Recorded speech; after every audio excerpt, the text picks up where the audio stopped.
આજનો જે આપણે શરૂઆતમાં મળી ગયા છે મિત્રો એક સરસ મજાના વિડીયોની અંદર. તો કેમ છે પશુપાલક ભાઈઓ, આપ સૌ લોકો મિત્રો મજામાં દશો? તો આજે આપણે ફરીથી એક મિત્રો મળી ગયા છે નવા ટોપિકની અંદર. આજનો જે મિત્રો ટોપિક છે ને, જે ભાઈઓને શરૂઆતનો તબેલો કરવો હોય તો કેવી રીતે કઈ કઈ વસ્તુનું ધ્યાન રાખવું, કઈ પશુ રાખવું, કેવા પશુનું ઉપર ખ્યાલ રાખવું, એને લગતી આજનો આપણે સરસ મજાનો વિડીયો લઈને આવેલા છે. તો મને ઘણા ટાઈમથી મિત્રો બે ત્રણ જગ્યાએ હું ગયો માર્કેટિંગની, તો મને પૂછ્યું ભાઈ તબેલો કેવી રીતે શરૂઆત કરાય? તો ભાઈ એવું નથી હોતું, તમારી આધાર ઉપર તબેલો શરૂઆત કરી શકો, પણ મને જે અનુકૂળ લાગ્યું એ ઉપરમાં તમને કહું છું મિત્રો. પછી અનુકૂળ કરો કે ન કરો એ તમારા ઉપર આધાર હોય. તો ઘણા લોકોને ફરિયાદ અને જોઈને આપણે સરસ મજાની એક માહિતી મેં જોઈ અને જાણ્યું કે ભાઈ આવો વસ્તુ હોય, આવા પશુ હોય તો આપણા પશુઓને મિત્રો તબેલાની અંદર શરૂઆત કરો તો ફાયદો રહે. તો કઈ વસ્તુ છે મિત્રો, હાલો તમને કન્ટિન્યુ વિડીયોમાં પાછા બનાવી રહેજો.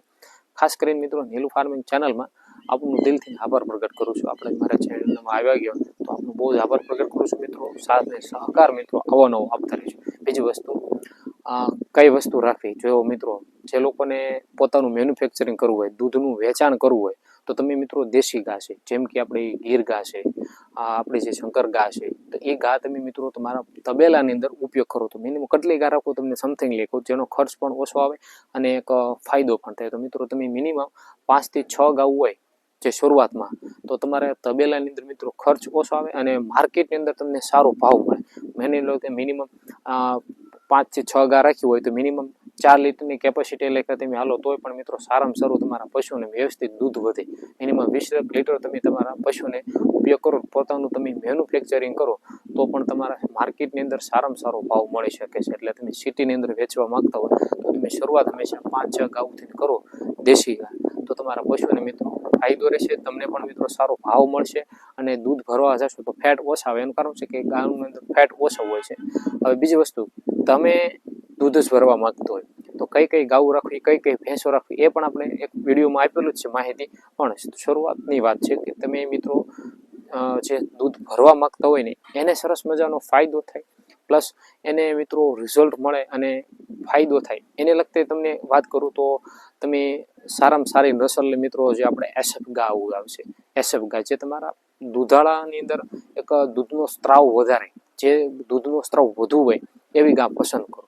અને માર્કેટની અંદર સારામાં સારો મિત્રો એનો ફેટ આવતા હોય એવી ગાઉનો પસંદ કરો, જેમ કે એસએફ ગા છે, જે તમારા પશુને મિત્રો સારામાં સારો ફેટમાં પણ રિઝલ્ટ મળે અને તમને મિત્રો તબેલાની અંદર શરૂઆતમાં જે તમે એસએફ ગામાં પણ તમે 5-6 ગાઉ રાખો શરૂઆત, તો તમારા એસએફ ગાની અંદર મિત્રો જે ક્વોલિટી દૂધની આવે ને તે તમને ખ્યાલ પડે. શરૂઆત 2 ગાઉથી કરો, જે કેવું ફાયદો થાય છે એસએફ ગાની અંદર.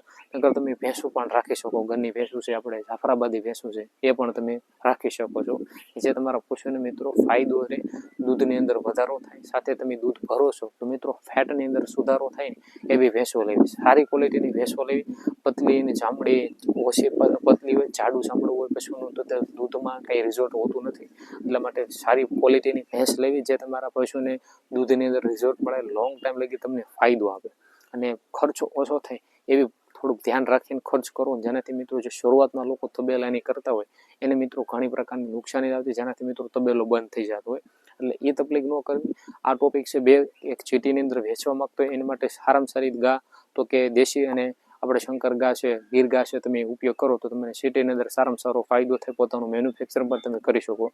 બીજી વસ્તુ, જે લોકોને દૂધ ભરવું હોય તો મિત્રો તમે એસએફ ઘા છે, ઘરની ભેંસ છે, આ જાફરાબાદી ભેંસો છે, તમારા પશુને મિત્રો તમને ફાયદો થાય એને લગતે આપતો. મિત્રો કેવો પશુ વિડીયો લાગે અવશ્ય કહેજો, અને માહિતી આવીને એવી માટે તમને મારી ચેનલ છે આપણે નીલુ ફાર્મિંગ ચેનલ અવશ્ય મિત્રો સબસ્ક્રાઈબ કરતા જજો. આશા કરું મળશું આપણે એક સરસ મજાના નવા ટોપિકની અંદર, નવા જોશો અને જૂનોની સાથે મળીએ આપણે એક નવા ટોપિકની અંદર. જય જવાન જય કિસાન સાથે મળીએ આપણે એક નવા વિડીયોમાં.